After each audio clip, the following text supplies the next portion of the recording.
Laser treatment. Visible and invisible red light waves are concentrated and sent through. The type of lasers used for this type of cosmetic procedure is called CO2 fractionated lasers. Because of this tendency of regrowing after the CO2 session, there may still be small flat with other ingredients are really effective in numbing the area really quickly without using occlusion, which is a technical term. Normally, local anesthetic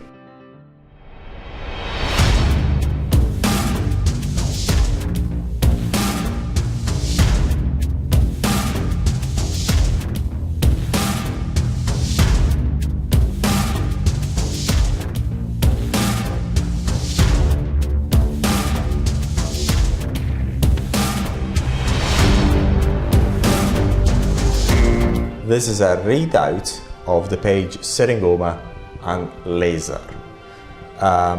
Syringomas can be removed by using lasers, and this is what this web page is about. And I'm going to just do a readout with some commentary, which you may find of interest. And also, if you're not able to actually read it, then you can play it in your background. Read the web page. We recommend you do actually access the web page and you examine it and you study it yourself. So syringoma laser treatment is very effective in removing syringoma, but it is very expensive. The syringoma laser removal method is similar to electrolysis or electrical arcing to removing the syringoma, but slightly more difficult to perform and also more dangerous. There is a video on the topic. Laser treatment. Visible and invisible red light waves are concentrated and sent through a laser aimed at the syringoma, destroying its tissues. So basically what this is doing, actually in one sentence we're describing a CO2 laser, because CO2 laser has got infrared light and is actually used for this application. Laser therapy is usually the preferred treatment option for syringoma removal because it significantly reduces the risk of scarring and infections. And in many cases, it only takes a single laser procedure to remove the growth entirely. Lasers are one of the preferred options for benign skin lesions removal in many cosmetic clinics now. This is all true. And the new stuff which is not here, because we actually wrote this a few years ago, is that lasers very quickly are being replaced by electrical arcing devices, which are extremely good for the same purpose, and you'll see this in other videos anyway. This is due to the high degree of accuracy of most modern cosmetic lasers, and because of its high accuracy, and because of this high accuracy and precision, the risks of scarring are very low. Generally, the results are very good, and for benign skin lesions removal, and consequently for syringoma removal.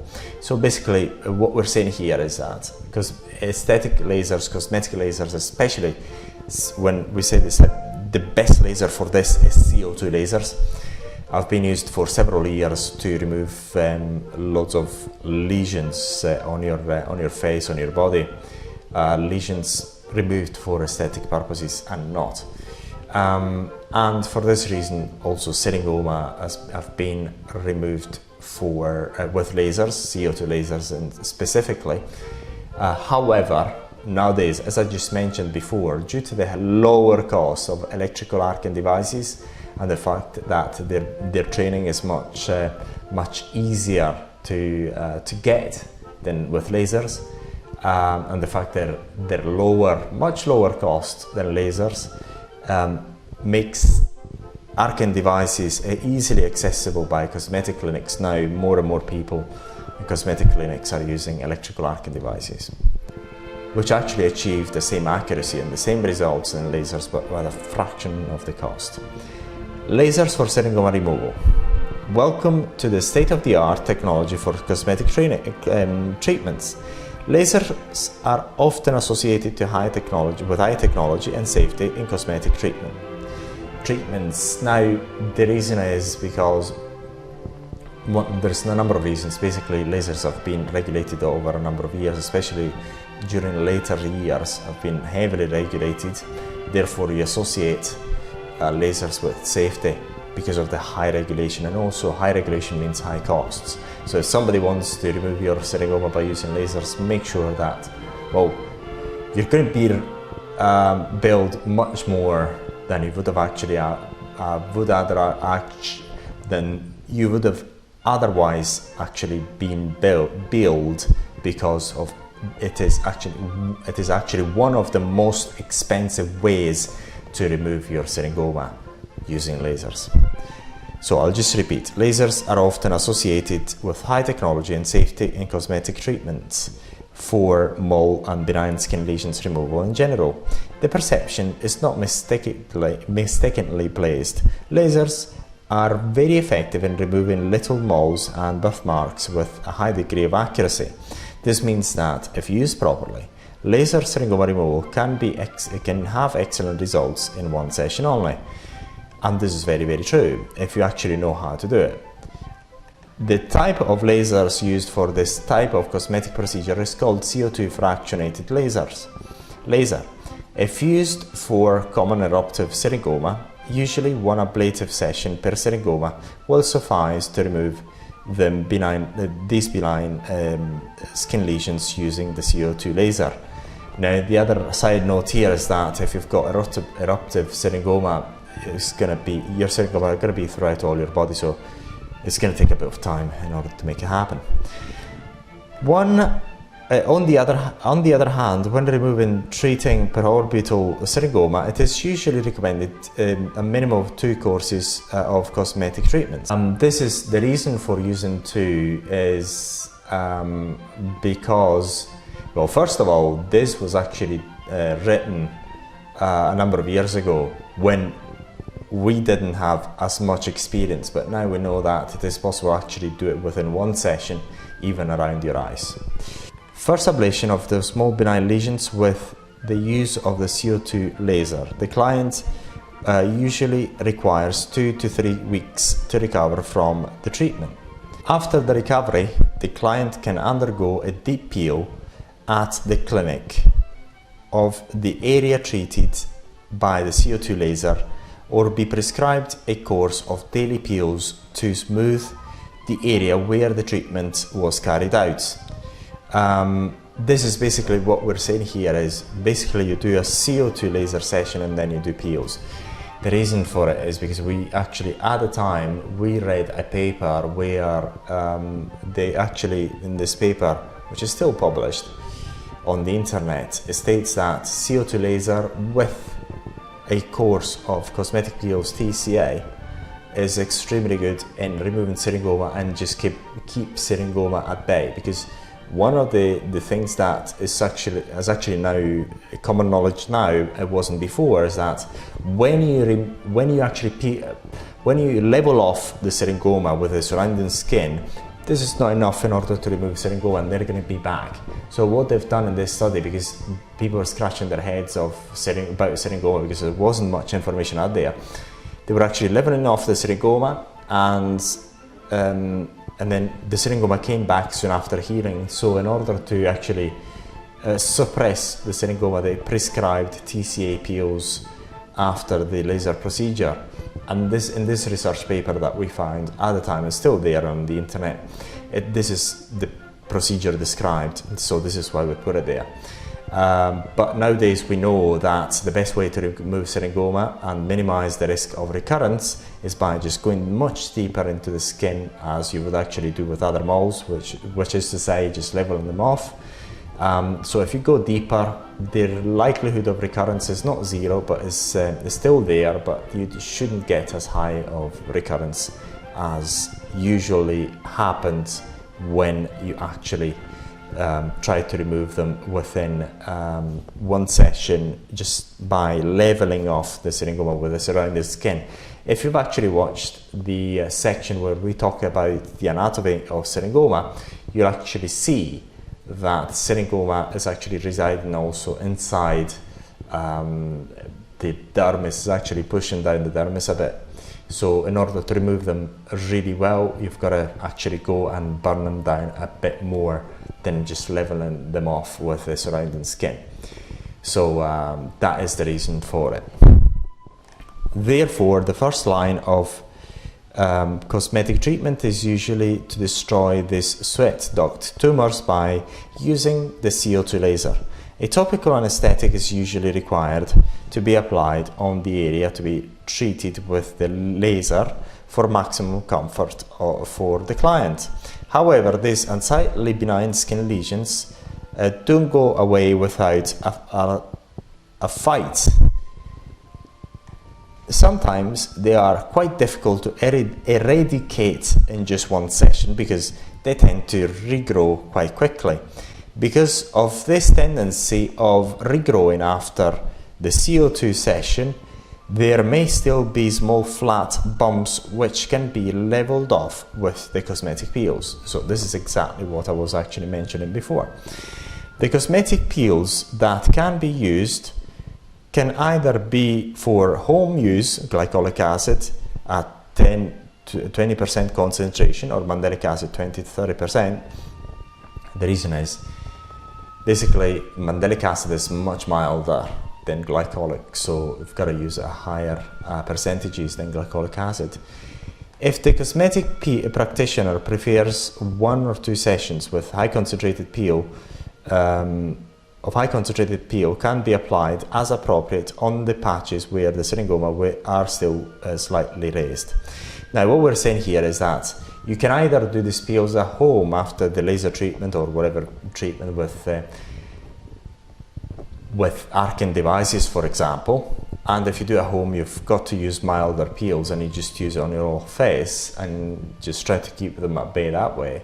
But if you're doing in a clinic after that sort of treatment, then normally you want to actually use higher concentration peels which will selectively burn the syringoma, and therefore you just place that peel, that's a glycolic acid and normally it's TCA, only on the syringoma, because that TCA or that peel is extremely strong, the one that is used in clinics, because they want to actually get rid of your problem in the least amount of time. In order to do that, you have to use high concentrations of TCA and therefore high burning capabilities, which you do not want to get on your healthy skin.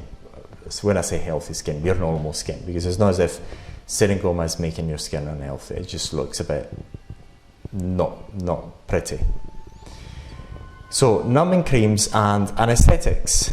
Although lasers are considered to be high-tech, even a mild superficial ablation can be uncomfortable or even painful.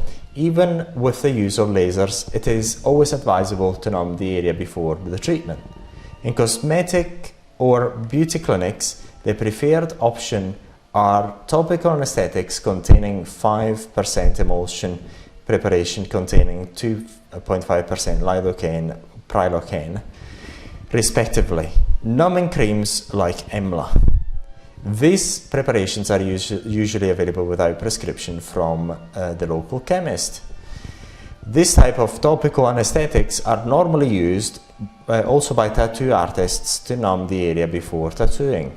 Since tattoo artists are normally not medically qualified, there is usually a mild topical anesthetic available without prescription, depending on local legislation. Just a side note on that, when we wrote this, we were actually investigating also the legislation on topical anesthetics. I'll give you the reason for it, because up until say 2015 there wasn't much information available on syringoma, so most of the information was through doctors. So it seemed as if, according to the claims made by doctors, that was a medical procedure, but then we've done a research and we found out that it's an aesthetic procedure, so it's not only done by doctors, can be legally and has been legally done by beauty therapists as well, so it's not something that only doctors can do. So we investigated this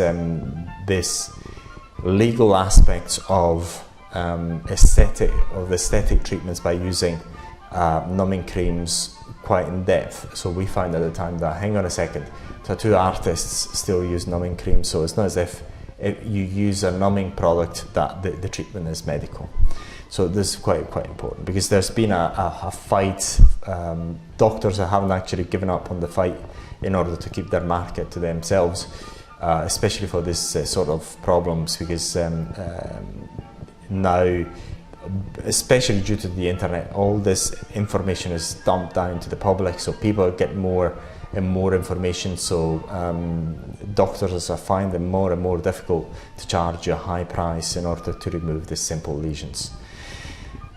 At dermatologist clinics, usually up to 20% concentrations are used in topical anesthetic creams. So what we mean is that lidocaine and prilocaine lidocaine is used at 20%, prilocaine as 5% in most cosmetic clinics when doctors are doing them, because these sort of solutions, 20% lidocaine, 5% prilocaine with other ingredients, are really effective in numbing the area really quickly without using occlusion, which is a technical term.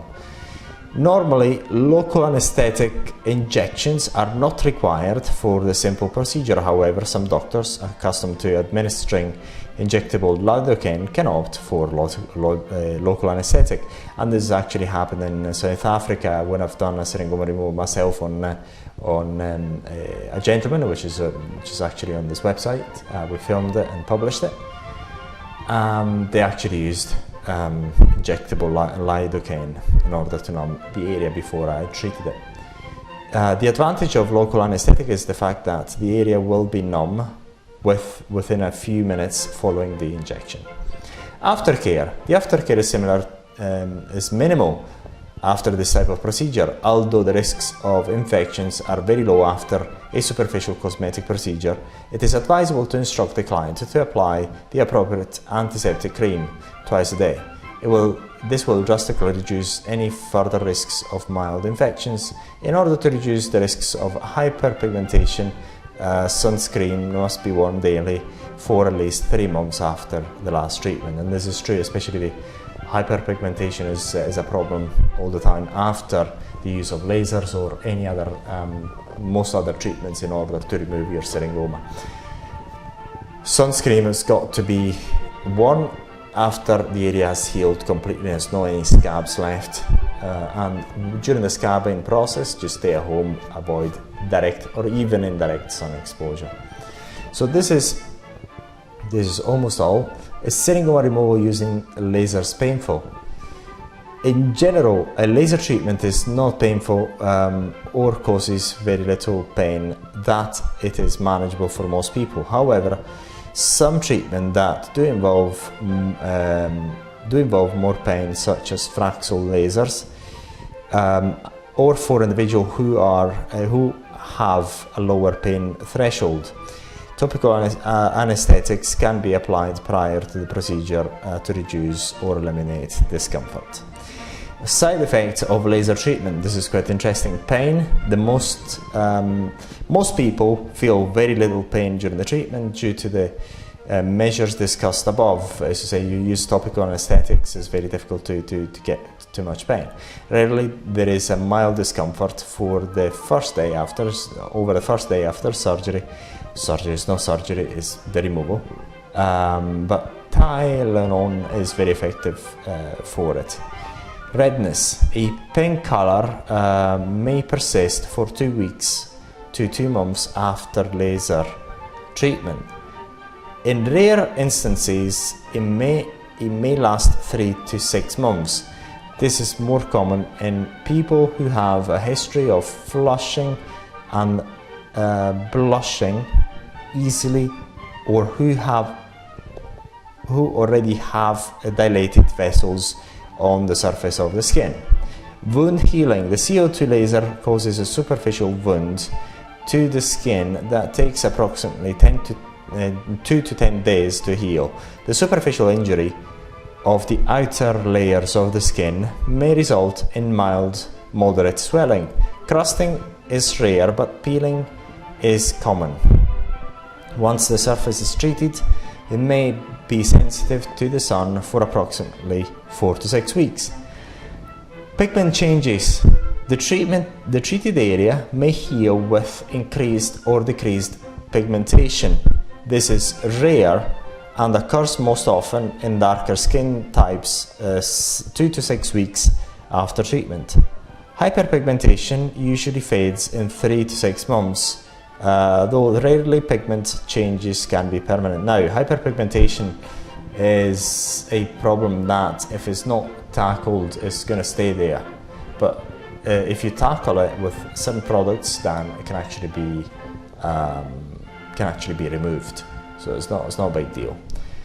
What is a big deal is hypopigmentation of skin types 4, 5, and 6, because hypopigmentation pretty much there's almost nothing that can actually resolve it. Excessive swelling. Immediately after the surgery, there will be swelling of the skin. This is a temporary condition and will resolve in 3 to 7 days. Especially the first and second day after the treatment, the swelling is going to be quite significant to the upper eyelids, and then it will actually move to the lower eyelids the second, third day. So sometimes it's so severe that people cannot open their eyes, and that can happen. It's like TCA. Scarring. There is a very small chance of scarring. This includes hypertrophic scars or atrophic scars, very rarely keloid scars. Keloid scars are very thick, raised scars formations. But basically, if you have never had any keloids, therefore it's quite difficult that you're going to get scarring, this type of scars anyway. To minimize the chances of scarring, it is important to follow post-operative instructions carefully. It is important that any prior history of unfavorable healing be reported to your beauty practitioner. Do not pick the scabs. Eye exposure. There's also a risk of harmful exposure to laser surgery, to laser light of your eyeballs. It is important to keep your eyes closed and have protective eyewear at all times during the laser treatment. Basically, it's not eyewear, eyeball protection, titanium eyeball protection, ideally. Infection. Occasional infection can occur if not treated promptly. This could result in scarring. So, pretty much, laser treatment hasn't had many scars reported, thank goodness. So, scars and infections. Cost of laser treatment. Laser skin resurfacing is considered a cosmetic procedure, thus it's not covered by your medical insurance. Costs vary between the types of lasers used. According to the American Society of Plastic Surgeons, non-ablative optical devices treatment value concerning $1,000 per session, whereas ablative treatments are concerning $2,000 per session.